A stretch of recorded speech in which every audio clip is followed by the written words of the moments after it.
കോഴിക്കോട് എരഞ്ഞിപ്പാലത്തെ വാടക വീട്ടിൽ വിദ്യാർത്ഥിനിയെ മരിച്ച നിലയിൽ കണ്ടെത്തി. അത്തോളി തോരായി സ്വദേശി ആയിഷ റഷ ആണ് മരിച്ചത്. രാഹുൽ കെ വി വിവരങ്ങളുമായി ചേരുകയാണ്. രാഹുൽ, ഒറ്റയ്ക്ക് താമസിക്കുന്ന വീടായിരുന്നോ ഇത്?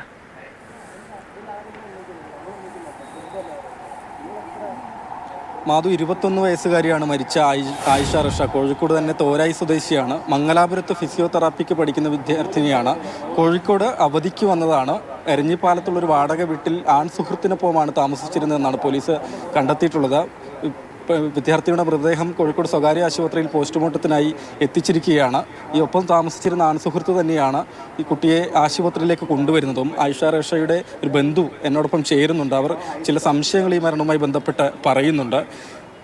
ഇവരൊരുമിച്ച് താമസിക്കാൻ എത്ര നാളായിട്ടാണ് നിങ്ങളുടെ അറിവ് പ്രകാരം? ഇല്ല, ഒരുമിച്ച് താമസിക്കാൻ ഞാൻ ഇന്നലെ ബേബിയിൽ എത്തിയതിന് ശേഷമാണ് ഞാൻ അറിയുന്നത്. ഒരു 24-ാം തീയതി ഇവിടെ അവൾ എത്തിയെന്നുള്ള രീതിയിൽ. ഈ മരണത്തിൽ സംശയമുണ്ട്, ദുരൂഹതകളുണ്ടെന്നാണോ നിങ്ങൾ പറയുന്നത്? മരണത്തിൻ്റെ സംശയവും കാര്യങ്ങളോ അവനെ തന്നെ എന്താ പറയുക, ബഷീറുദ്ദീൻ പറയുന്ന ആളെ തന്നെയാണ് സംശയം. എന്താ വെച്ചാൽ ഒരു 2 വർഷം മുമ്പ് ഞാൻ ഇവരെ ഓൾറെഡി ഒരുമിച്ച് കണ്ടതുമാണ്.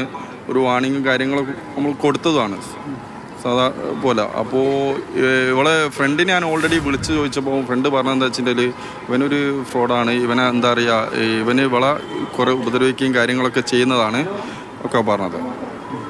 ഇപ്പോൾ മംഗലാപുരത്ത് പഠിക്കുന്ന വരുമ്പോഴും വീട്ടിലേക്ക് എത്താറില്ലേ? വീട്ടിലോട്ട് വരലുണ്ട്. എന്താ പറയുക, ഒക്കെ ലീവ് കുറവാണെന്നാണ് പറയലു. ഒരു 1-2 ദിവസം മാക്സിമം ഉണ്ടാവുള്ളൂ. പിറ്റേന്ന് തന്നെ അവൾ മംഗലാപുരത്ത് തന്നെ തിരിച്ചു പോകും. വീട്ടിൽ അന്വേഷിക്കുന്ന സമയത്ത് ഇവിടെ ഇതുപോലെ സുഹൃത്തിനൊപ്പം താമസിക്കുന്നതെന്ന് അറിഞ്ഞിരുന്നോ? നമ്മൾ അത് അറിയുന്നില്ലല്ലോ, അന്വേഷിക്കുന്നില്ലല്ലോ. എന്താ പറയുക, മെസ്സേജും കാര്യങ്ങളൊക്കെ ഉണ്ട്. ഒരു മരിക്കുന്നതിൻ്റെ ഒരു 4 മണിക്കൂർ മുമ്പ് ഇൻസ്റ്റഗ്രാമിലൊക്കെ റെഡിയിലുണ്ട്. അതിൻ്റെ കുറച്ച് മുന്നേ ആയിട്ട് എന്താ പറയുക മെസ്സേജും കാര്യങ്ങളൊക്കെ അയച്ചതാണ്. അപ്പോഴൊന്നും ഒരു പ്രശ്നമില്ല. പിന്നെ ഇന്നലെ ഒരു ഫ്രണ്ടിനെ വിളിച്ചു ചോദിച്ചപ്പോൾ ഫ്രണ്ട് പറഞ്ഞത് അവൾ ഒരിക്കലും ചെയ്യില്ല, എന്താ പറയുക ഇതിൻ്റെ ബാക്കിൽ എന്താ പറയുക ഈ ബഷീറുദ്ദീൻ തന്നെയാണ്, എന്താ പറയുക അവൻ്റെ സ്വഭാവം കാര്യങ്ങളൊക്കെ കുറച്ച് മോശമാണെന്നൊക്കെ പറഞ്ഞത്.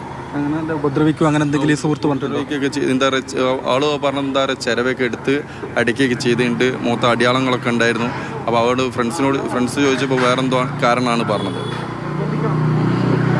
ബന്ധുവിൻ്റെ പ്രതികരണമാണ് മാധു കേട്ടത്. ഈ മരണത്തിൽ ദുരൂഹതകളുണ്ട്, ഇയാൾ ഉപദ്രവിച്ചിരുന്നു തുടങ്ങിയ സംശയങ്ങൾ പറയുന്നുണ്ട്. നടക്കാവ് പോലീസ് കേസെടുത്ത് അന്വേഷണം നടത്തി വരികയാണ്. നിലവിൽ ഇതൊരു ആത്മഹത്യയാണ് എന്നാണ് പ്രാഥമികമായി കണ്ടെത്തിയിട്ടുള്ളത് എന്നാണ് പോലീസ് പറയുന്നത്.